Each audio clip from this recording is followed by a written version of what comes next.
Rampage 1963, Zodiac goes to the movies, issue number 2. This is what you guys voted for on the poll. I really didn't get the show link up until basically today, so my bad on that. Gaz, welcome back. Thank you, brother. Thank you. Yes, sir. So we'll be getting into some of the minutia here, folks. But basically, when I post this show, I'll post the October schedule. We'll just get some channel news out of the way while we wait for people to populate in. If they do, how's my calendar? So, what I had for the first week of October is not a horror film because it's the anniversary of The Hidden Fortress, which is like a major PXF classic favorite here on the channel. For those who don't know, Star Wars A New Hope, the first movie of the original trilogy, is like very close to the same plot line as The Hidden Fortress, which is obviously a Kurosawa film, if you want to say samurai era or whatever period piece. But the problem is, guys, now I'm going to a basketball game, and there's also Pereira's UFC fight and the BKFC King of Violence Stevens versus Perry fight. So might postpone The Hidden Fortress, to be honest with you guys. You know what I mean? And it's not a horror anyway. We usually shoot for horror in October. After that, we have a pick from Slipknot. I'm thinking about doing Hellraiser 2 on the 18th. I know our friend Mr. Belgique Jerome from the Mysteries of Mr. Belgique channel is a big Hellraiser fan. He's talked about joining us for some horror. And then the 25th, The Keep. Halloween's on a Friday, so I don't know. Gaz and I will have to talk about if we want to switch something of that up. Otherwise, what I had for All Saints Day was Boondock Saints 2, All Saints Day. So I figure that's kind of a good grindhouse action follow-up to the horror stuff. What up, Slipknot? So we got basically 2 picks from you coming up next month for Zodtober, one of which is The Keep. The other one is that weird zombie movie, whatever that thing is about, or cryptid monster on the island with the vacation people. So we'll burn that bridge when we come to it. Other than that, shooting to get main series episode 5, the Lake Herman Road ambush, out on the sooner side. So just gotta bear with us for that one. But in the meantime, you can keep the likes, the subs, the shares coming in. If you want to click the join button for a membership, you can go ahead and do that. And we're probably going to keep this one relatively short, guys, just because this is a pretty old film from 63. Trying to see how this fits into the Zodiac stuff and whatnot. But without further ado, we'll give us some short synopsis. This is the most, like, the least most dangerous gamey of all the most dangerous game movies, because there's really not any actually hunting people in this movie. Surviving the game and Hard Target are still better examples than this. So I'll get us genres. Okay, so title, Rampage 1963. Genres, adventure, romance. Synopsis. In colonial Malaysia, British big game hunter Otto Abbott and American trapper Harry Stanton clash over the ethics of catching versus killing animals and over Abbott's mistress, Anna. So she's essentially this Italian assistant that apparently both men are attracted to. And then this film follows a long, weird plot of that love triangle. Just to go off the poster is actually pretty sick. It's actually that drawing actually much better than the film. I was just about to say that, yeah. That's the only good thing about it. Yeah. The screen's mightiest excitements go on the rampage. See the deadliest duel in the jungle ever filmed between man and beast, the attack of the crate, a snake that kills twice as quickly as the cobra, the fabled half leopard, half tiger they called the Enchantress. Okay, I was trying to figure out what was different about the Enchantress to the other 2 tigers. Yeah. Apparently nothing. Yeah, apparently nothing, but she's half leopard, half tiger. If you don't read the poster, you're probably not going to pick that up from the movie's plot. The Enchantress, the native ambush that screamed its terror, though 1,000 miles through 1,000 miles of savage wilderness, the woman who was the most dangerous game of all. Wow. Well, how can you not sit down and watch this after hearing that, folks? There you go. It's in Technicolor, so that should really get you going. But yeah, I think that's probably the only Zodiac reference there is the woman who is the most dangerous game of all, as obviously you guys know when the first Zodiac cipher is broken, deciphered, he says that man is the most dangerous game of all. So people are always wondering if he actually gets that line from the most dangerous game or from the several most dangerous game adaptations, either the book or the original movies, or this movie poster Rampage, which is what Richard Grinell surmises. So once Gaz and I get through the review, I'll pull up Zodiac ciphers and we'll go through Grinell's article.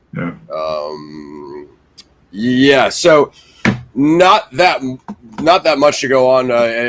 You want to jump in on anything, guys? Or you want me to just think it's got one of the most legendary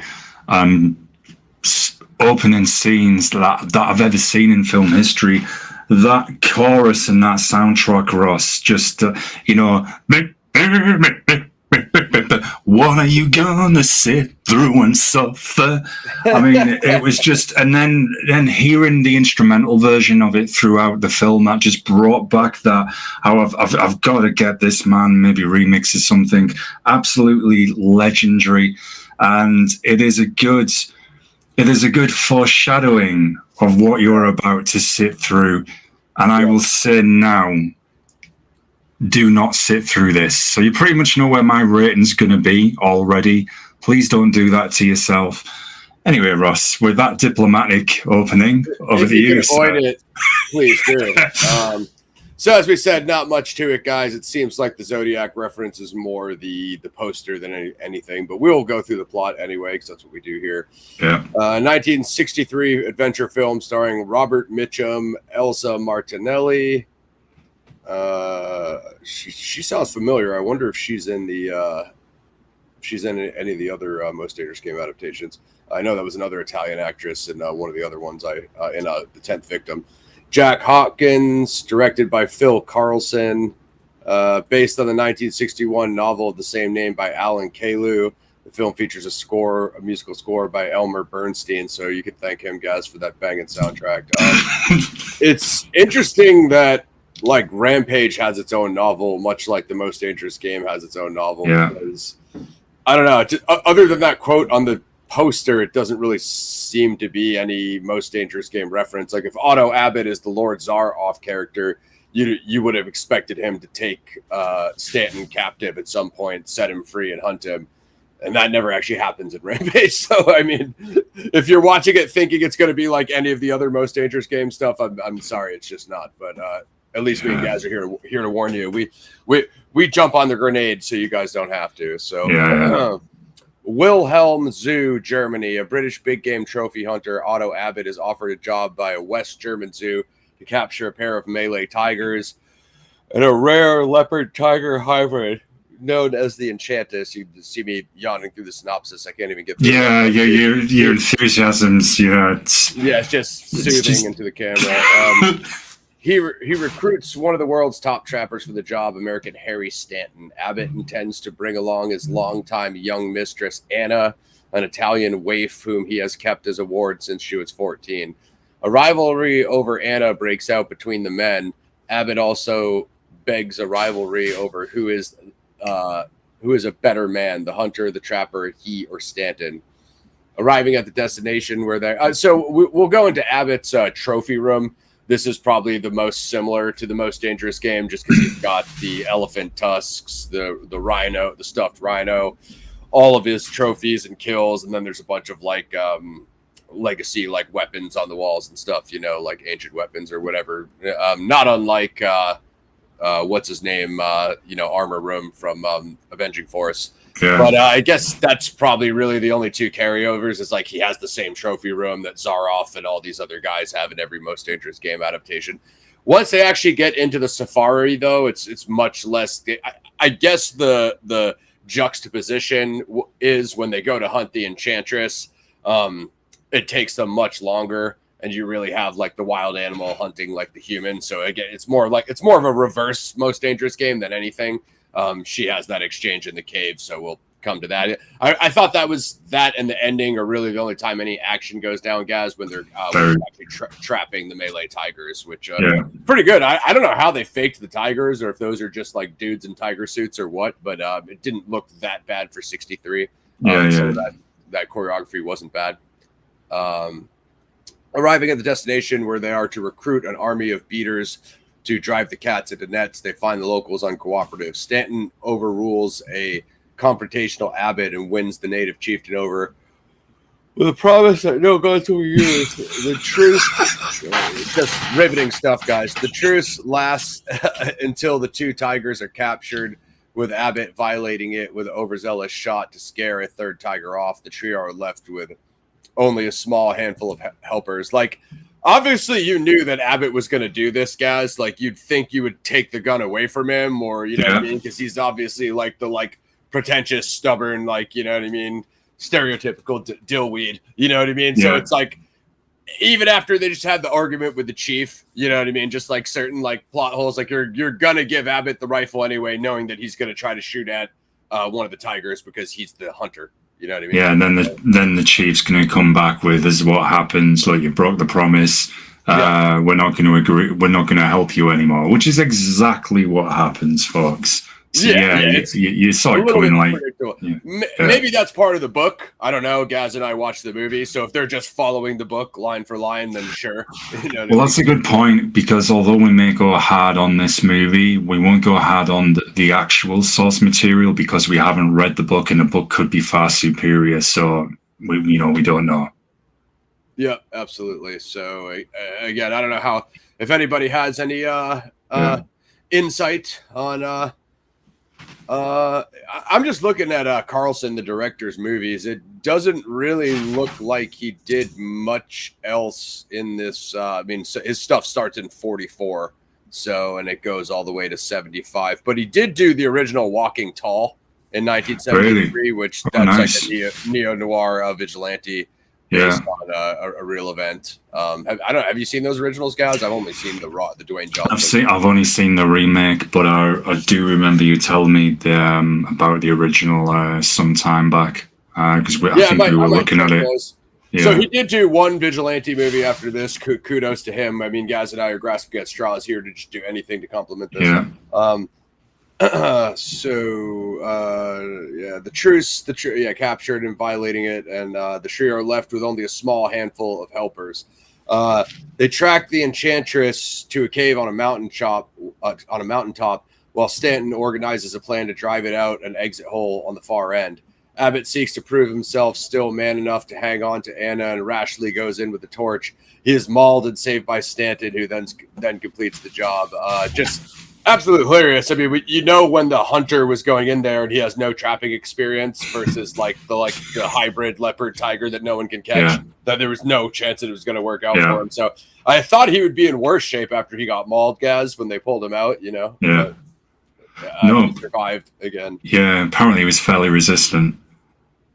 Yeah, no kidding. And again, I don't know if that's a sequence, taken straight from the book or not. Yeah.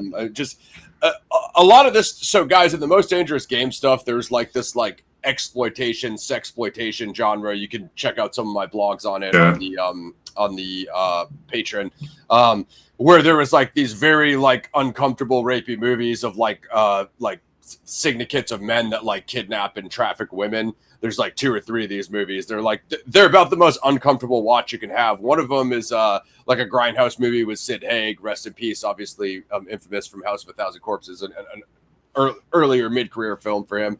So a lot of those vibes are passed into Rampage, even though this is earlier than that, because you have the 2 guys lusting over the woman, which obviously makes for a weird plot. And then you have whatever his name is, whose wife is Shep, the native Malaysian, who keeps on trying to disrobe Stanton and jump into bed with him. Yeah. Also uncomfortable. That was there was a lot of that, and I think even when trying to avoid spoilers, I guess. when you find out just how long Otto has been with Anna, just that scene was a little. That was, and also, cool. folks, a heads up. It was a different time then, so they do speak to characters and people differently. So just bear that in mind as well. Yeah, absolutely. So yeah, there's I forget. Let me see if I can find what his helper's name was, but obviously his girlfriend or his wife was Shep, and he keeps trying to pass her off to Harry Stanton because saying that it's like I think he was he Talib? Yeah, Talib. Yeah, sure. He was saying, wasn't he, trying to say the film said it was custom, local custom, and he's like, and even Stanton is like, yeah, that's like a custom, like from your culture, not from mine. Like, but she's super aggressive. She tries to like run into his tent when he's like undressing and assist him, which he brings her back out to leave. So there's just some weird back and forth stuff like that. Obviously, the romance thread is between Stanton and Anna, even though she's supposed to be owned by Otto. And there's a sequence in the creek where Shep is asking her like, hey, in my culture, like the husband gives you this whatever it is, and he's asking him like which man do you belong to, and like she basically says she doesn't know, even though she's known Stanton for as like a week, and she's been with Otto her whole life. Well, that's what I was saying. It's when I was meaning there's like a different time though where they're speaking to characters, because when they first arrive in Malaysia, hey, what up, Jeff? What up, Slip? Otto turns around and says to Anna, "My dear, if you'd brought your dinner dress, maybe you could have gone out dancing." And it's really cringe, but they did that a lot. Then I remember there was an old school movie on TV, Ross, looking at Caesar and Cleopatra, and the actor in that, I believe he was a dude called Rex Harrison. Possibly, I may have that wrong, folks. I've only seen it once. It was on TV, and it was like that same. And it was a movie like from that time, and he was talking down to Cleopatra, like going, my dear, like, it's the Queen of Egypt. Yeah, exactly. Like as if that would fly in the royal court. Like Anna's one thing because she was a runaway from Italy, so you're gonna get treated how you treated. But yeah, exactly. I love when like those period films just have like every man in the film talking down to the woman, regardless of like, an empress or there's a lot of that, folks. Sadly. It's outdated, guys. It's a 63 film, as Gaz was saying. It is what it is. As far as like the highlight scenes, so when they trap the two Malay tigers, fairly interesting. I know nothing about Safari, and I believe it is Burton. I know nothing about Safari and nothing about trapping, so I mean, I suppose I would be more on the hunting side, but when it comes to firearms, I'm a little bit more of a collector than I am like hunt random animals in the wilderness. Not a big fan of that. I shoot targets. Call me crazy. Other possible Zodiac reference. So in the trophy room in Otto's mansion, they have that target like in like the living room or whatever, guys. And I like throughout random periods, they just grab the rifles and like even Anna does it. They just like start shooting. It's like, dude, you have that that target set up in like your living room, and it's just like, oh yeah, hey dude, the rifle's next to the target. Just blast off a few rounds if you get bored. Like you have people shooting in your house. That was a little bit random. Maybe that was a '60s thing. I don't know. There's quite a lot of that though, Ross, in this film. There's some random sequences that are just even kind of this Anna swimming in the water scene with that was just felt like it was injected in you. Okay, kind of. So I mean, I understood the dialogue because it was supposed to represent like her, having the feelings for Stanton and not being basically losing the feelings for Otto. But my point was the close-ups on the target of them target shooting. It was supposed to establish that like she has just as good of a shot as either of them, and then also the Zodiac reference, which his logo is a cross circle, which people argue is a rifle sight. So that could be one other parallel besides the R. The R of Rampage at the beginning of the movie has the cross in the top of the R. So that could be another like semi-Zodiac logo parallel. So back to where we're at, they track the Enchantress to a cave on a mountaintop. Obviously, what's his name? Otto tries to go in as mauled. He's on this like narrative of who's the better man, and he just continues to push that narrative. But pretty badass scene when Stanton goes into the cave, the Enchantress cave. They're essentially waving the torch at the Enchantress to try to get her to be forced out the main entrance into a net that the rest of the helpers has set up. So it's like a low budget Indiana Jones sequence, guys. For one, when he goes on those rocks and they start falling apart, like, dude, those styrofoam rocks are clearly like gray spray painted styrofoam. Like there's hardly even sound when the rocks fall down the cave, which you imagine would echo throughout the entire thing. But her layer was nonetheless pretty sick. I like how she stayed on the offensive. I mean, at first he waves the torch at her, she backs up, and they do kind of like a back and forth thing. I mean, I honestly don't think you would get more than 3 of those before the massive hybrid tiger would maul your face off. But whatever. This guy's got the traffic experience, so me and Gaz will go with that. He does almost fall down the chasm, so he gets and she kind of flicks at him when he's like hanging on the edge there. I think he gets the torch back, and he basically pushes her back out the entrance. Kind of funny when they both come out the main entrance, Stanton gets caught in the net first. So I think like, bro, you're stuck in the net with the hybrid freaking leopard tiger. I'm sure she would get you or get him. I thought that. He got his arm, but that might have been earlier. That might have been when he fell. So she charged that's when he would. Times, but. Yeah, that's when he was shouting the instructions, wasn't it, to the his fellow hunters, I guess, and get the legs or something like that. And the time it was taken, I thought you wouldn't be around.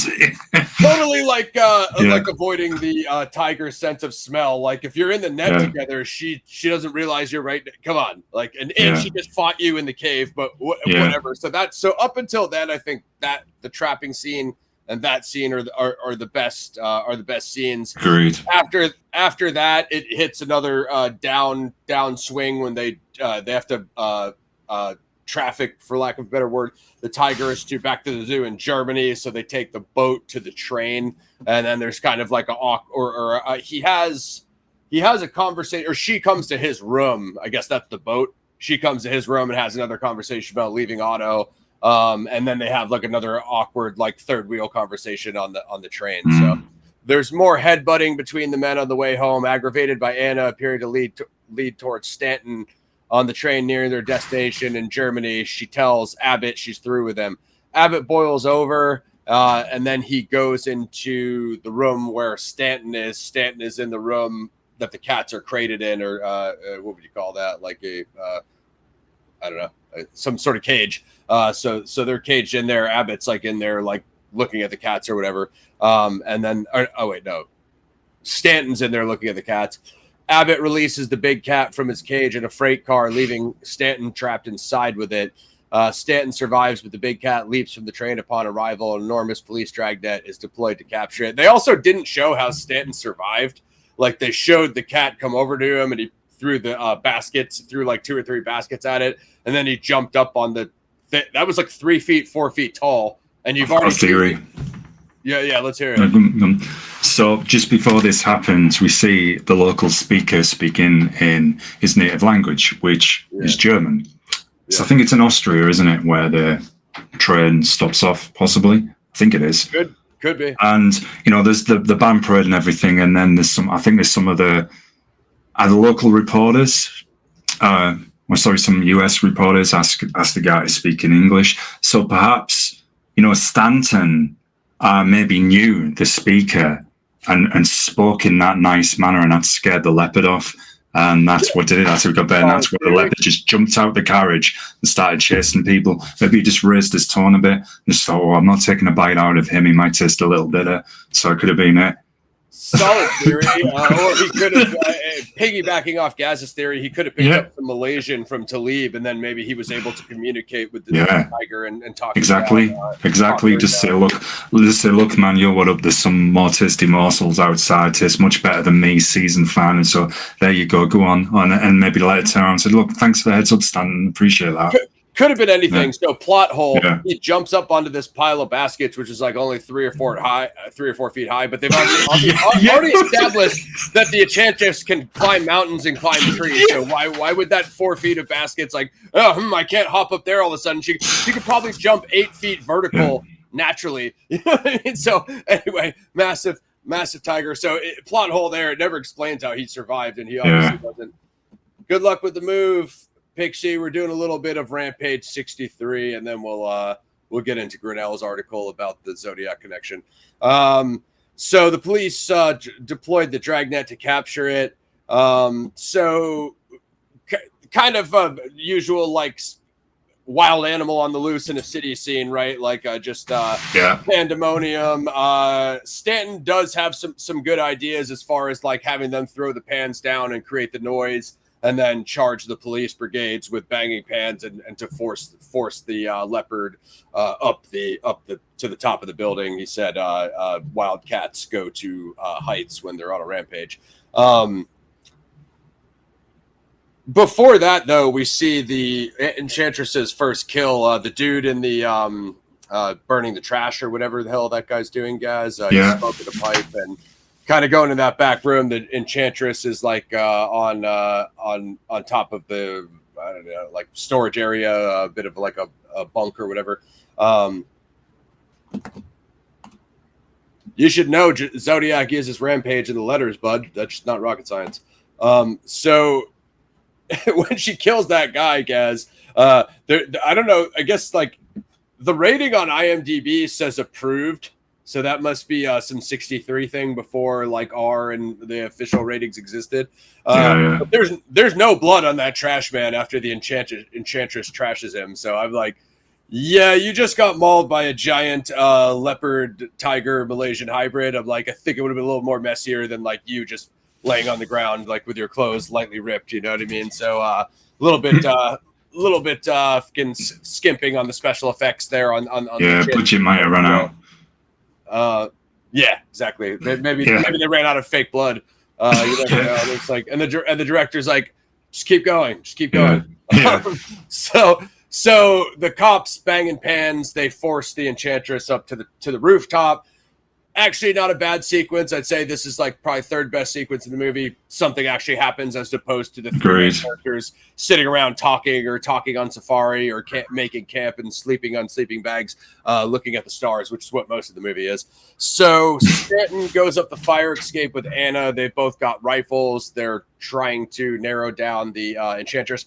I do like the way the Enchantress plays it, how she goes up on the thing above them, and then she takes the maximum height and kind of like definitely the Enchantress was the best actor in this movie, sadly, as Animal. Yeah, she was. I agree. she had the best presence as well. Yeah, I like her tactics. So it's a bit of a back and forth. Surprise that you obviously saw coming, and I'm surprised this didn't happen much sooner in the movie. Otto gets a rifle and starts shooting at Stanton. So like you expected that from like the first scene when Stanton started hitting on his whatever she was. But whatever, make a 2-hour movie out of it and have a conflict at the end for 10 minutes. You know? So he shoots chief of police, megaphones up. Hey, did you get the Enchantress? We heard a shot. I don't even think Stanton answers him, and it's basically just Otto, having his meltdown, essentially shooting at him. I don't really. Oh, okay. So that's when Stanton dives behind like whatever that is, the glass like kind of sky windows, and Stanton shooting at him from there, reloading. That's when Stanton, even at this point, after Otto has tried to kill him twice now, Stanton, he's like, watch out, man! The Enchantress is like got the drop on you, and he's still just like yelling at him like nonsensically, and it's just like. Even though this character was obnoxious, I do give it to Otto. He played the role, right? Yeah, he did. I mean, he's a very famous actor, and obviously Robert Mitchum is as well. If you look at their film releases, I think the better movie to review would have been The Yakuza by Robert Mitchum, but oh well. But you're right. The only kind of real dialogue in that whole scene, Ross, is Anna tries to talk Otto down a few times. Otto shouts at Stanton, right, choose, it's either me or the Enchantress. I guess there's some kind of facial expressions from Stanton showing that kind of possible despair, and I don't really want to do this, and that's about it. But you're right. This is probably one of the only good scenes, apart from the other two we mentioned. But there was more. I mean, yeah, you're right. That was a good point about the lack of blood as well in scenes, because the only other time I think you really saw it was on the Chief's hand when he put it on the machete when he was talking to Stanton. That's about it. Yeah. A little bit on Stanton's shoulder when he got attacked by the Enchantress, and then I think Otto had like a very little bit on him when he got mauled. Bro, you got mauled, but you just came out looking like a perfectly fine actor. So Otto is reloading. Stanton did take a shot at the Enchantress and he nicked her, but didn't drop her. And then Otto is saying like, give Anna a shot. She's a better shot than both of us. Blah blah blah. Obviously, you all know where it's going, right? The Enchantress mauls Otto, completely destroys him. Sorry to jump in, Ross. This is where you do see some more blood on this part when the Enchantress mauls you. Sorry. Fine. And you'd expect so, because obviously she knows they're both armed. At that point, they're shooting at her. I think the Enchantress can deduce what a firearm is, or it's causing her harm. So she assesses the threat. He gets mauled. They basically I think Anna shoots the Enchantress. I don't remember. She does, yeah. Because doesn't he say something like, shouldn't Anna shoot the Enchantress because she's a better shot than both of us? Why don't you give her a shot? Yeah, so the cats track atop a high building. Both Abbott and Anna are armed with hunting rifles. Abbott seeks to shoot Stanton instead, but is mauled to death by the cat, which is slain by Anna. Stanton proposes to Anna by offering her a Mary cloth used to betroth melee women. She accepts. So it was the Mary cloth. And then it just has this very abrupt ending of like them kissing, like, hey, never mind all the dead bodies on the roof. Happy ending. Like, is that a happy ending? The Enchantress just went on a rampage killing spree, killed a guy up there. There's bodies are everywhere. This is not a happy ending movie. Like, I hate when like 60s movies try to do that. Like, Stanton got the girl, he married her. Like, okay. Great. It's really cringe. It's kind of like, we're going to Rome now on vacation. Everybody take care. Yeah, we're going to celebrate this crime spree that just happened. Freaking hilarious. We reviewed both Joker 1 and Joker 2. Cloud, you can go take a look at those reviews. Or if you haven't watched Joker 1 yet, you can watch Joker 1 and then watch our review. You could just skip Joker Poo, Folly Obtuse. It's dog shit. I went through the same thing. Good looks for that. My old bookshelf fell down, and then, you know what I mean? We've all been through our moving woes. I'm going to give it a low rating. It is a 5.5 on IMDb. I'm giving it a 5. By far the least action-packed, Most Dangerous Game adaptation, if you even want to consider it one, because it's a bit like reverse Most Dangerous Game. I think Gas might be a little bit lower than me. I'm going to go a hell of a lot lower. I'm going to give it 0. Actually, I'm not even going to give it a point. Do not suffer this atrocity of a movie. There's nothing good about it whatsoever. There's no disrespect to the actors, because obviously very legendary, well-known, got a solid repertoire of films that they have been in, but this is not good. The opening scene with the music, that is a clear sign of switch this off, turn it off, go watch golf. Golf should never be considered a sport in any universe. Can't stand golf. I'd rather sit through golf than sit through this. Ross, Reservoir Dogs is gold compared to this. Absolute gold.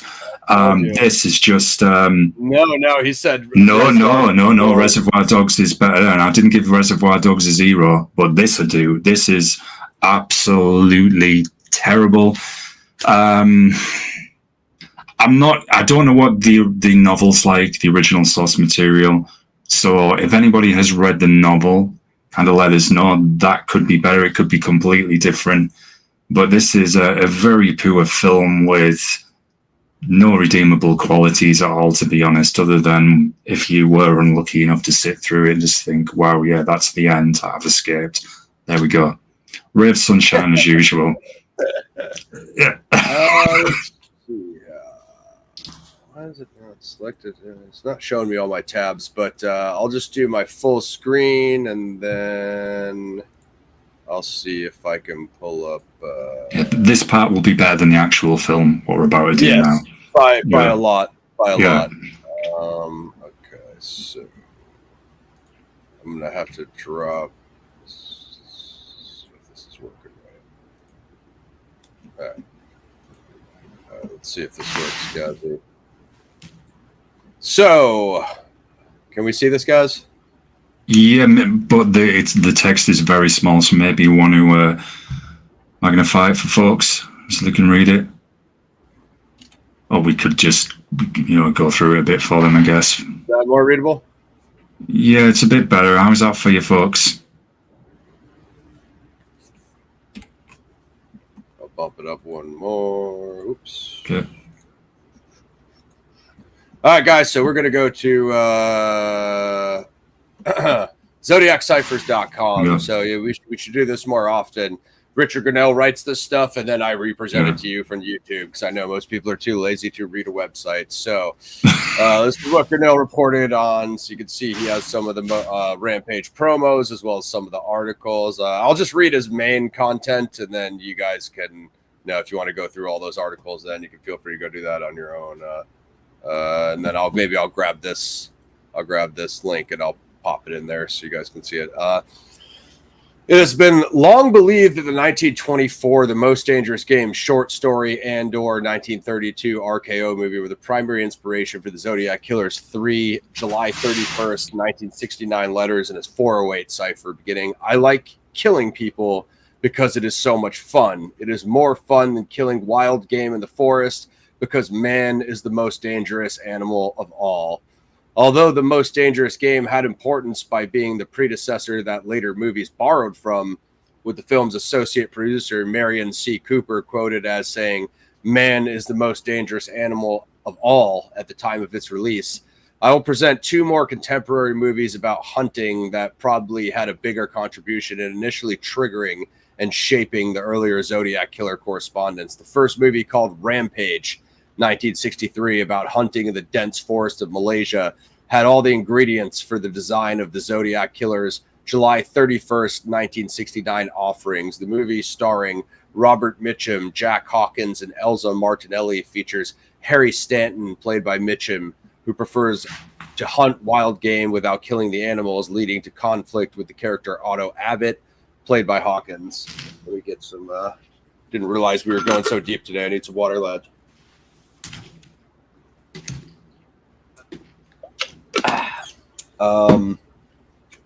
Many Zodiac researchers believe the Zodiac Killer was influenced by the movies, so I wondered whether the Zodiac Killer borrowed the movie title Rampage when writing his threats to kill a dozen people over the weekend, stating, "If you do not print this cipher, I will go on a kill rampage Friday night. This will last the whole weekend. I will cruise around killing people who are alone at night until sun night or until I kill dozen people."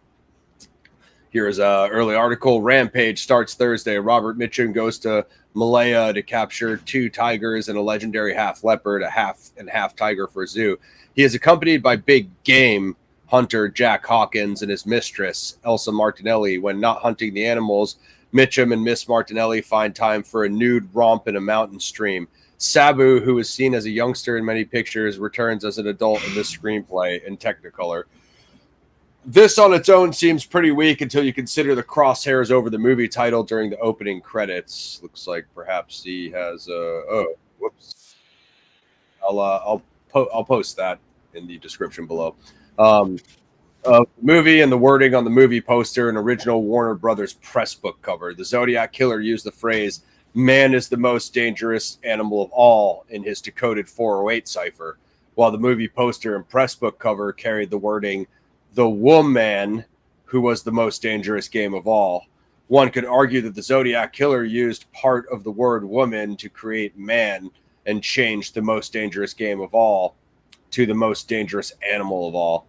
But it's possible that the Zodiac Killer saw or read about this movie first and then found the most dangerous game in the newspaper archives. Other than the Zodiac Killer and his 408 cipher, the quote, "man is the most dangerous animal of all," can only be found in a handful of newspaper publications.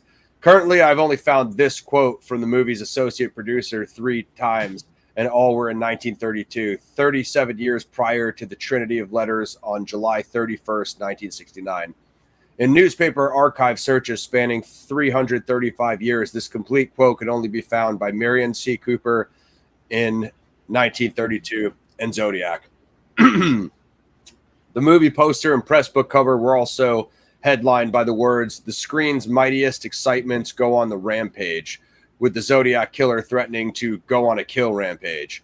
In all 3 letters to the San Francisco Chronicle, San Francisco Examiner, and Vallejo Times-Herald on July 31st, 1969, the movie poster of Go on the Rampage, differing only slightly to the Zodiac Killer's wording when he wrote "Go on a kill rampage." 3 words remained the same. Additionally, newspapers' advertisements of the movie in 1963 carried the wording "Big, bold, Bob Mitchum is on a rampage," missing only the word "kill" that was added by the Zodiac. The movie's opening credits, movie poster, and original Warner Brothers press book cover contained "Go on the Rampage," the most dangerous game of all, and the crosshairs, which were all heavily used by the Zodiac Killer on July 31st, 1969. The phrases "go on a rampage" and "the most dangerous game of all" were also featured in the newspapers throughout America in 1963. Here are 3 examples. So that's like an alternate. Maybe that's the press book cover he was talking about. Rampage. All the rampaging excitement. With the Enchantress. Sabu. And the return of the screen of the famous Elephant Boy. They really paint the film as something else, don't they? Not what it actually is. Exciting rampage. Like, I bet Zodiac thought it was going to be like a crazy, like, you know what I mean, like Most Dangerous Game adaptation too. And then, but I bet he wrote all this stuff when he just saw the poster, like Richard was saying. And also, we covered the same thing with Badlands, because if Zodiac did watch this piece of crap, he was probably severely disappointed. The screen's mightiest excitements go on the rampage, crossed out by Richard, a kill rampage, which is what Zodiac said. Top of Rampage movie poster and Warner Brothers press book cover. The movie revolves around 2 hunters, an American, Robert Mitchum, and a German, Jack Hawkins, who aim to catch a rare breed of panther in Malaysia. The beautiful girlfriend, Elsa Martinelli of Otto Abbott, joins them on their hunt, which further heightens tension between the 2 men when Harry Stanton becomes attracted to her. The Zodiac Killer added the encoded phrase in the 408 cipher, "To kill gives me the most thrilling experience. It is even better than getting your rocks off with a girl."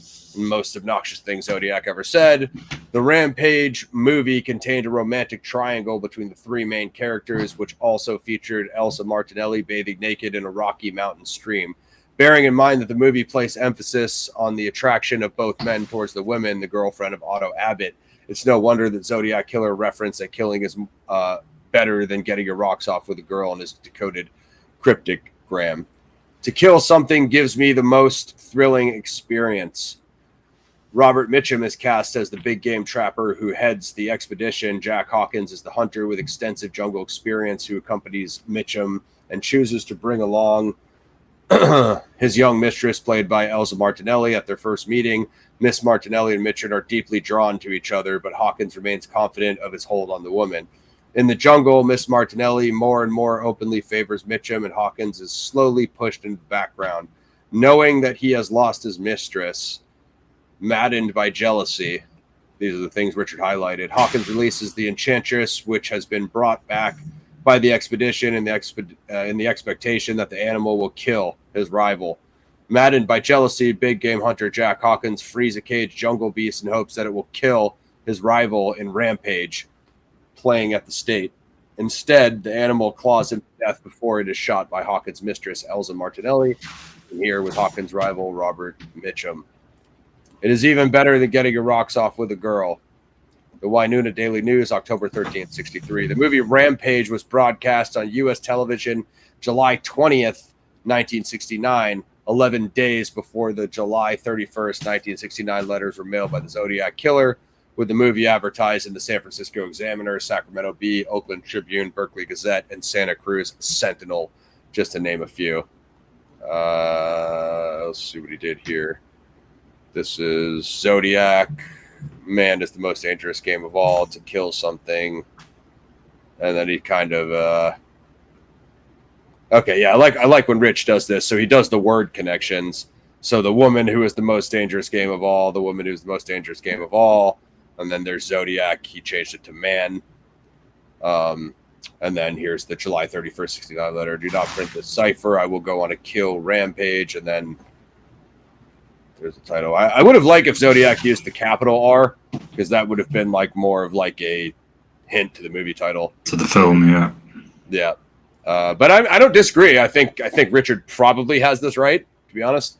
Woman who is the most dangerous game of all. Man is the most dangerous animal of all. Alan K. Rampage. Okay, so he's got, this is the novel couple here guys. That's what Richard is great for. So Alan K. A big novel of two white hunters who battle to possess a beautiful woman as they track the jungle for the most dangerous game of all. So, I mean, this, again, like, you know, so many of us have always thought that it's actually the most dangerous game, but this phrase is used in many of these other books and safari movies, as we're showing you.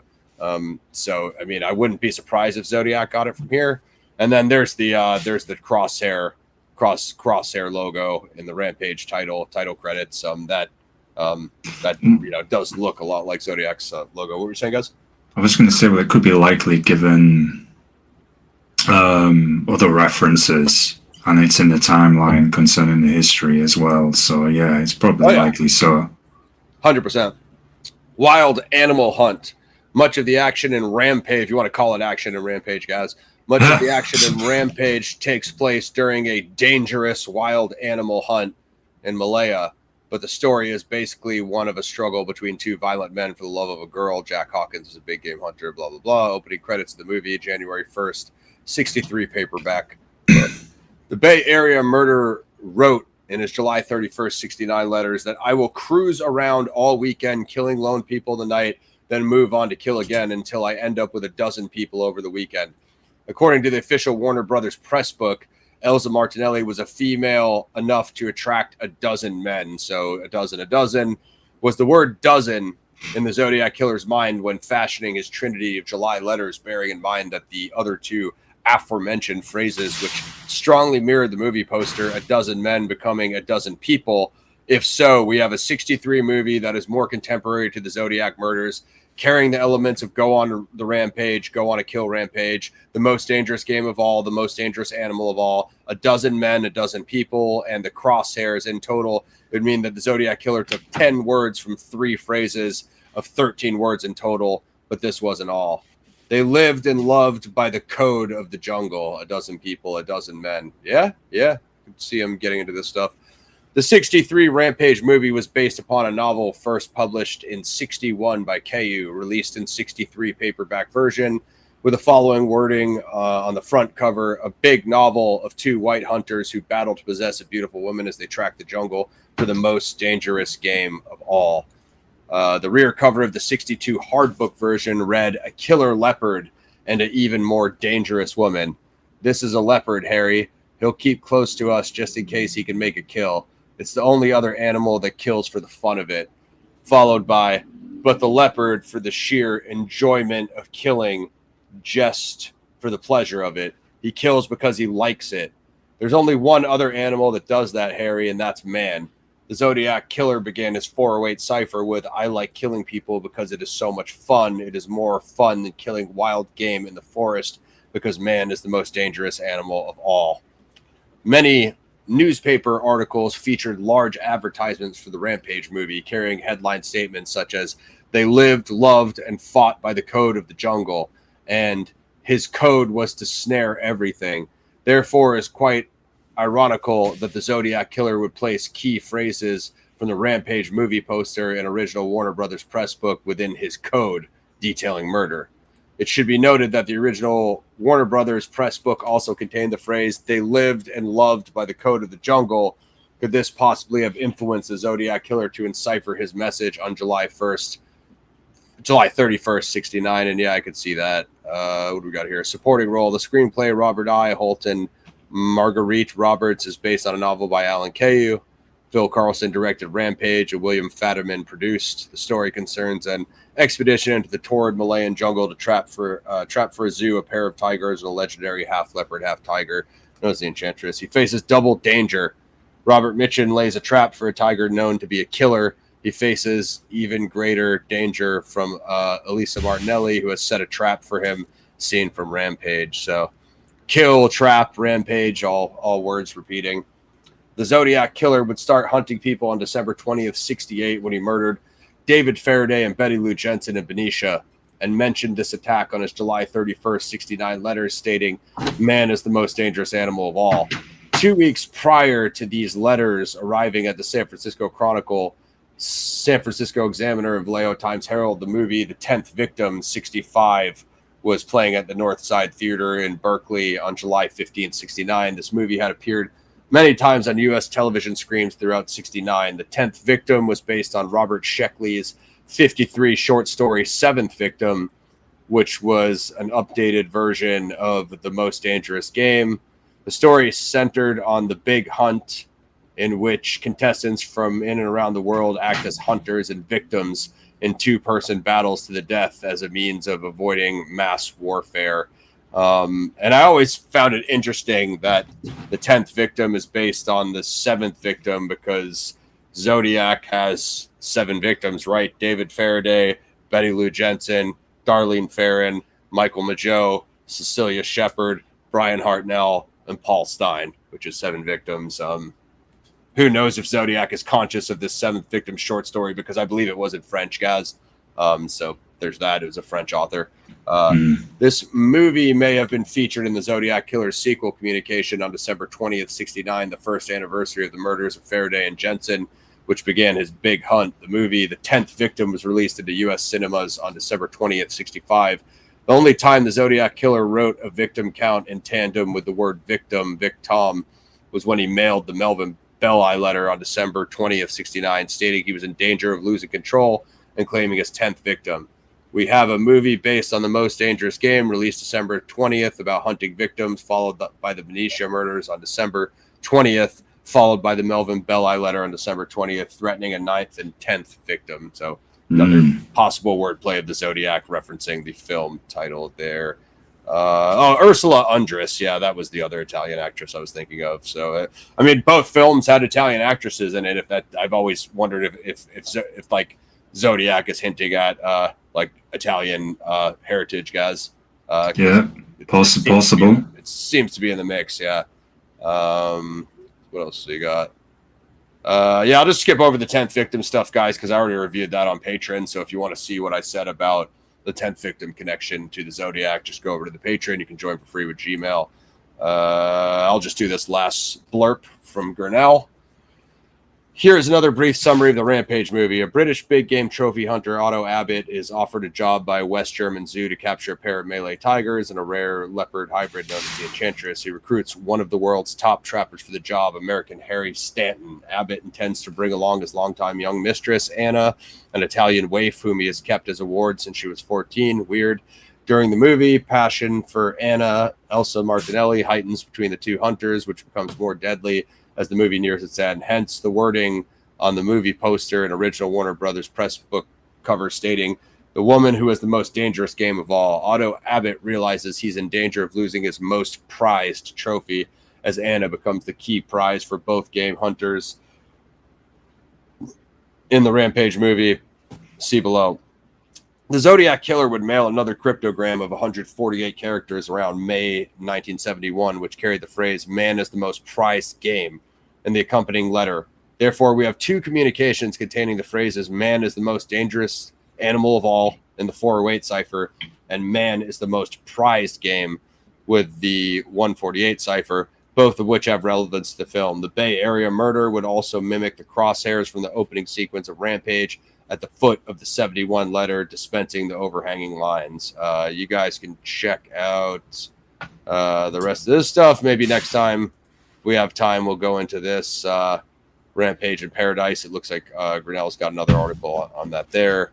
But in the meantime, is that the same? Okay.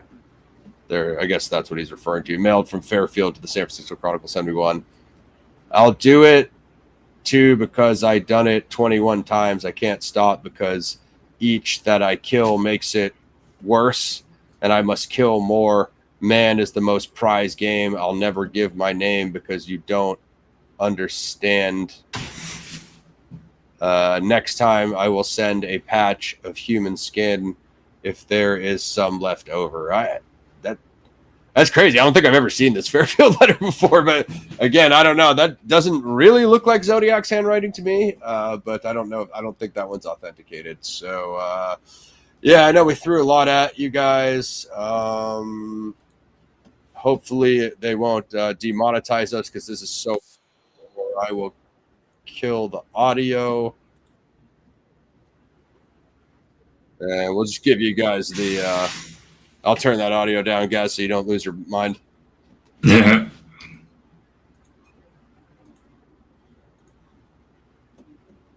So we'll try to get the...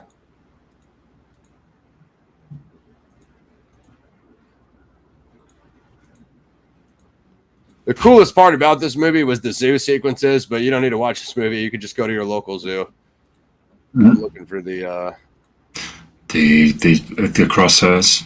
Yeah, did I already miss that? Yeah, I'm looking for the title. Yeah. Because there it is. Yeah, there we are. There it is. So right there, guys. So I don't know. There's kind of got a Zodiac-esque crosshair circle in the R. And there's that shot of the Enchantress, folks, is the best thing in the movie. That's the weapon, of course. Yeah. The Enchantress is the best actor in the movie. So I'll stop sharing that. Didn't really see what you guys said in there. No, they never found Zodiac's hood. What up, Reds? And you're welcome, Pixie. For sure, Pixie. There's the link to Grinell's website. You guys can go check that. The article I was reading, and then go ahead and go check out that sequel article, which was what do you call it? Rampage in Paradise or something like that. I will put that intro sequence under the description instead of the trailer, because I don't think there is a trailer for this on YouTube, or at least not really a decent one. And that's probably it. Shout out to Richard Grinell, ZodiacCyphers.com. Again, I'm just going to fire his stuff there. ZodiacCyphers.com. It's basically the #1 website in Zodiac world. He's also got a donation button on Zodiac Cyphers, so feel free to use that. Go. Rich has thousands of articles, guys, on anything Zodiac related, all deep dives on the letters, the movie references, like what I was just reading. I mean, it's all there, the canonicals, everything.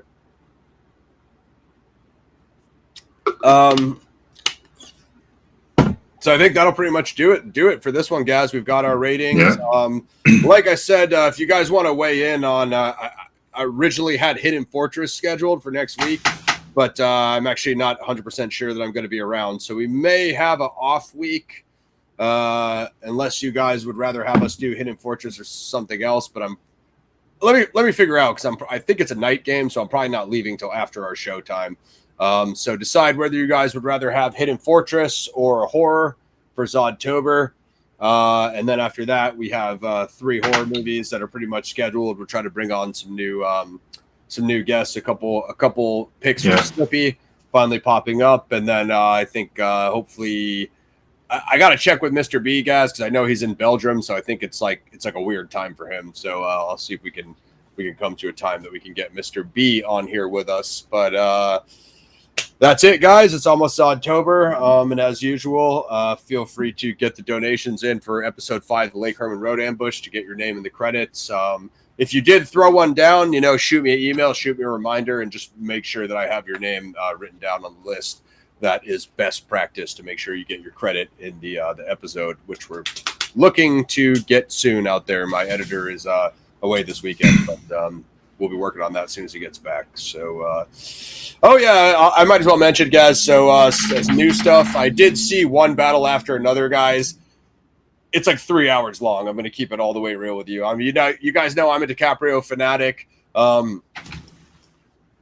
I don't know why they're giving it like a 100% rating. I just can't listen. Paul Thomas Anderson is a genius. He's an amazing director. It's a well-directed film. It has star power. It has DiCaprio, Benicio, Sean Penn has a pretty sick role, even though he's like the oldest and tiredest I've ever did. I know we need to do Heat, bro. I'm going to double check when the anniversary is for you. I know we've been getting requests for that. We got to bring our boy Mac back for Heat. So it's good, guys. It's 3 hours long. I don't see it getting the ratings that they're giving it on Twitter, which is like basically 100%. I also saw Him. Him was actually awesome. It's very discombobulated. It's very like non-linear, but it goes along with like the other stuff Jordan Peele has produced, like Get Out, Us, and what's the other one? Nope is the UFO one. But yeah, Him was awesome. It's Marlon Wayans' best role of his career. He plays like a veteran quarterback, but it's also like a horror movie, guys. So it's like a football horror movie. The ending twist is awesome. Between the two, I actually liked Him better than One Battle After Another. And One Battle After Another had the star director and all the star actors, you know what I mean? But the dude who directed Him was Justin Tipping. He did an animated project called Mad God. You should check that out, guys. If you haven't seen it, I think you'd like it. It's very like it's almost like claymation. It's like experimental. It was made a few years back, and that he's a very like creative, art oriented director. Him doesn't have as much to do that. It's more of a conventional movie, but it does have its kind of experimental moments. So yeah, that's it for new stuff, guys. I don't think there's much coming out. Gaz and I do want to check the Smashing Machine. Dwayne Johnson playing. That looks very good. Of Marker. Yeah, dude, I miss video stores in general, bro, not just Blockbuster. I miss the local ones too, man. I don't really ever go to like Redbox, which I guess is the equivalent now. But yeah, we do need to do Heat. Yeah, and I just want to correct something. I said that the train scene where the leopard escapes was in Austria. No, it was actually in Germany. Well, it'd been West Germany, I think, from the timeline the film was set, possibly. I mean, yeah. Oh, I was going to make a comment. So the police guys, they dressed like a certain type of World War II faction. That's what I was suggesting with the speech. When I was referencing the speech, I was lightly glossing over it. But I thought this kind of maybe been that probably because it's not that long after. Yeah, the famous historical event, and you've got a guy being quite forceful, and that's why I was saying maybe that's what Stanton didn't talk to the leopard in that manner, and it frightened the leopard off. I mean, it's not exactly the most calming tone, is it?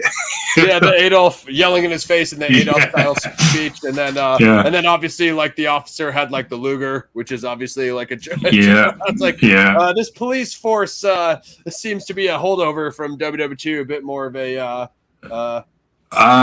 friendly. No, he doesn't do Global United. I know that. Yeah, I'm not crazy on Global United. I guess. Or if you can see in the background, it would be Arsenal. Juventus is my Italian team. Celtic, of course, for the SPL. Got a bit of a soft spot for Leeds as well, due to some fan connections. And Major League team would be, Major League Soccer team would be Seattle Sounders, going back to Clint Dempsey, L. Juice, the guy who they should have took to the World Cup and Klinsmann didn't treat very well, not him. Landon Donovan, he was an awesome player as well. So yeah, I've generally got a team from everywhere, man. Any final questions for me and Gaz? Gaz, Chalmers just made his KFC debut. He just sat a dude down. He just won. Yes, we still have DVDs. I mostly have Blu-rays, but I still have some of my old DVDs. I think, Gaz, you still have a few, right? Yeah, some of your Kung Fu stuff. Yeah, there were a lot of them are just released as standard DVDs as well on the martial arts side. I I do follow like a lot of X feeds, like film feeds, and apparently there's a new 4K restoration of City on Fire. Check out, which is that's essentially a Reservoir Dogs, predecessor. Oh man, nice! I've got to give him. I've got to give him a recommendation. Let me get the title for you, folks. This is something we are looking at possibly working in on a mix at some point. So I've been catching up on some of the recent Scott Adkins movies. Diablo's on the list. I'll catch that soon as well. But the World War II one that he did, Ross, that I did watch and is very good. Prisoner of War, yeah. If you like Sisu, you'll definitely enjoy it. It's kind of a mix of martial arts and obviously historical war film. It is pretty good. So that's one to check out, folks. Yeah, dude, I got a few box sets. I have the Star Wars original trilogy. I have the Alien quadrilogy. I have that Bruce Lee box set. Yeah.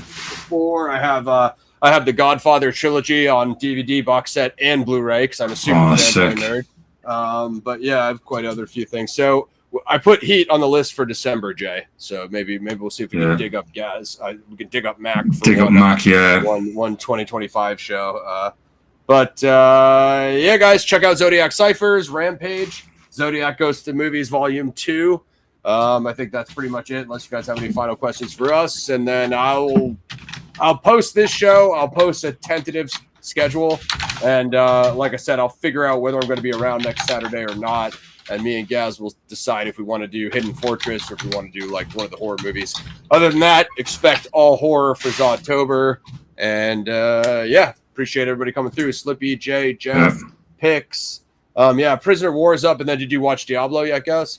No, I've got it on the list. I did see the one that he was in for about 10 minutes with Grinell, because I watched that and Prisoner of War.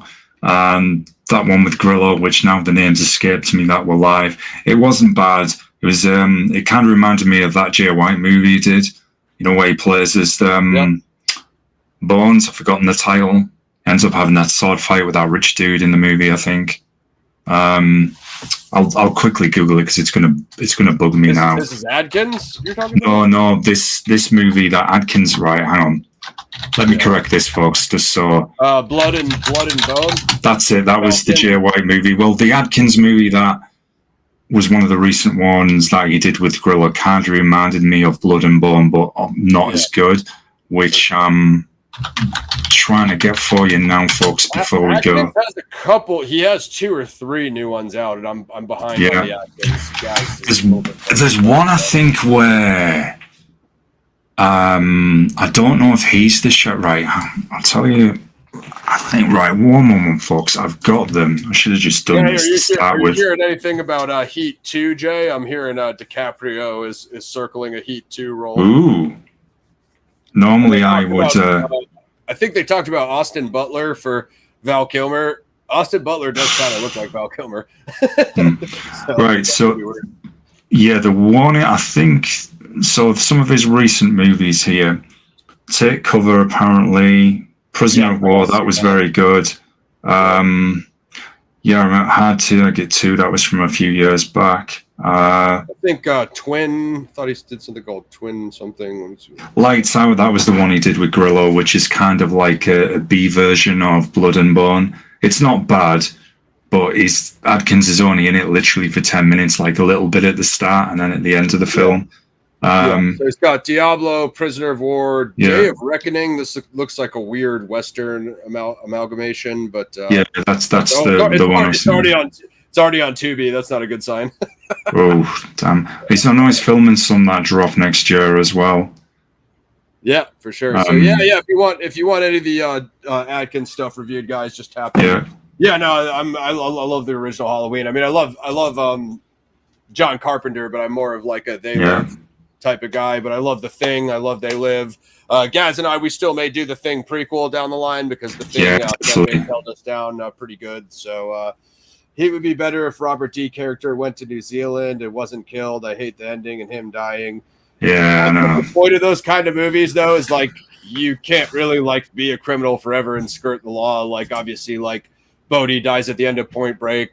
Tony Montana dies at the end of Scarface. It's kind of like can you name one of those huge movies where the bad guy gets away? You know what I mean? It's like, it's pretty rare, you know? So it's just crime doesn't pay, I think is the pay. So I don't know. I'm not the big like sequel guy unless it's something that me and Gaz are a fanboy of, but I mean, I'm interested to see where Heat 2 might go, just because Michael Mann is a legend. So it's funny because you get some, and I know everyone says it's like I was mentioning Godfather 2 when we did the show on Goodfellas, you know, incredible sequel.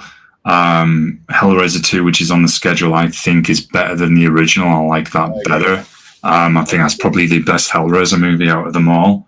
It's quoted so many times in death metal albums, especially the line referring to the Doctor, you know, when he says the Doctor is in the house. That's pretty much on everything, man. Yep. No, we haven't, but I've seen that movie a few times on TV. It's not bad, actually. Yeah, Christine said, you know, the interesting thing about Christine is you might have some Zodiac reference there, because Zodiac obviously did all of his attacks from cars. And then there's that movie, The Car, which is also about a possessed car. Yeah. So I did watch The Car when I was watching all these. So Christine is kind of a similar, it's a possessed car, right? So Christine and The Car are both about possessed cars. The Ocean's remakes are pretty good. That was obviously Steven Soderbergh, director of Traffic, who is an Oscar winner for Best Picture, so or Best Director, whatever he got. I think Benicio got one for that movie too. All right, guys, I think we're gonna lock in, but just get your recos in the chat or get them in the description. Shout out to everybody who came through, and like I said, next week right now is like in flux. I got to figure out where I'm going to be, and then me and Gaz will lock down what we want to do. But I'll post this show with the schedule, and then the rest of the stuff that we have locked down for horror movies for Zodtober. So who knows? Maybe Lauren Lepre will make an appearance. Also, interesting. Camera X is out on a few different random. I unfortunately I have to look this one up, guys, because it's like you know nowadays with the streaming services, there's literally 100 billion of them. So Camera X, if you guys want to see the first horror movie that's PFX official that I produced, it's out on VOD on Trashy Horror Movies, POV Horror, and Movie and TV channel, which I think I might have that on Samsung Plus, so I'll check that out and report back. But that's all for us, guys. I think we are out, and tune in possibly next week. If not, we will be back on October 11th with a horror movie. So that's that. Paradigm Review Show, Rampage 1963, Richard Grinell, ZodiacCyphers.com. Like, sub, share, sub Gaz over at Mosh Shinobi. Click the join button for a membership, and that is all. You can go subscribe to the Patreon free with Gmail. So we're out. You guys can always hit me on Twitter and elsewhere if that's the case. And we have the Planet X Media Group on Facebook. Yeah. Tap in. Tune in next time for Zodtober, guys. Yes, I did the Zodiac movie. Jay, I did that with Michael Morford of the Zodiac Speaking Podcast, and also Ned DeHaan of BBOR joined us. I have multiple copies. I have the 4K that just dropped, and then I also have the like bootleg edition Blu-ray that was nice cover. But this is where it's at. This is sick. I'm actually reading Shooting Zodiac right now too. I only have a few chapters left. As you guys know, I'm not the biggest like Robert Graysmith guy, but Shooting Zodiac it's more about the production of the film and getting the movie made than they do talk about researching the case and stuff, but it's more grounded in the film. All right, guys, that's that. We're out. Paradigm Review Show, PXF, like, sub, share, and check us out next week maybe. Take care, y'all. Out.